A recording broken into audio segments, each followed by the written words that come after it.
C'est bon. Juste pour qu'on voit l'arrière de la chose. Oui, voilà. Voilà. Voir jusqu'au là-bas, arrière là. Oui, docteur, votre impression. Ben, écoutez, je ne peux que remercier les initiateurs de ce projet. Et à vrai dire, il y a une bonne trentaine d'années que moi j'avais espoir qu'un jour dans mon pays, un tel projet voit le jour. Alhamdulillah Rabbil Alamina, il est là et on ne peut pas mieux faire. Et dans ce genre de projet, c'est l'initiation qui est difficile. C'est le fait de trouver des terrains, de trouver des plans, de pouvoir les mettre au sol et de voir leur évolution. Et ici, il y a un peu plus de 6 mois, je pense qu'on a suffisamment de données actuellement pour expliquer à qui de droit comment ce genre de projet peut démarrer.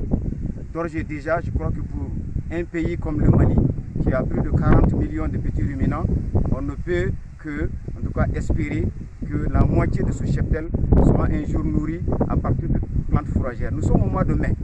L'herbe est sèche partout. L'herbe est devenue rare un peu partout.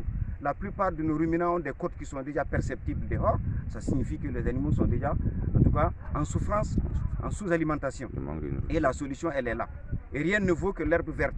Si vous voulez nourrir les animaux en vous passant de tourteaux, en vous passant de son, c'est d'avoir en tout cas cette herbe verte qui est une herbe qui est naturelle, qui est une herbe qui est riche en termes de vitamines, en termes de protéines, en termes d'énergie et surtout qui apporte suffisamment de masse volumétrique aux ruminants et c'est un peu la base de leur alimentation.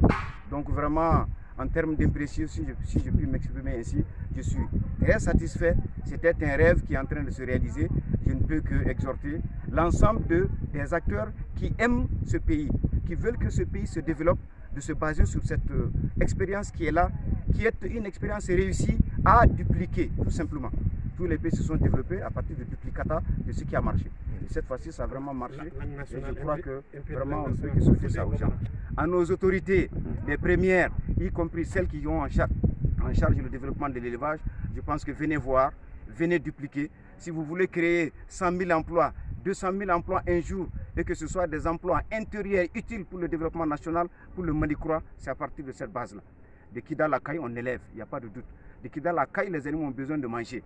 Okay? Et ce sont les animaux qui sont à l'origine de la résilience de la République du Mali. Quelle que soit la pression extérieure, tant que nous avions 40 millions de ruminants, nous pouvions vivre pendant des années et des années. À nous de les développer et à nous d'être riches pour avoir les autres éléments dont on a besoin pour être tout simplement à l'aise. Donc vraiment mes félicitations. En langue nationale, je vais commencer par le Bamana.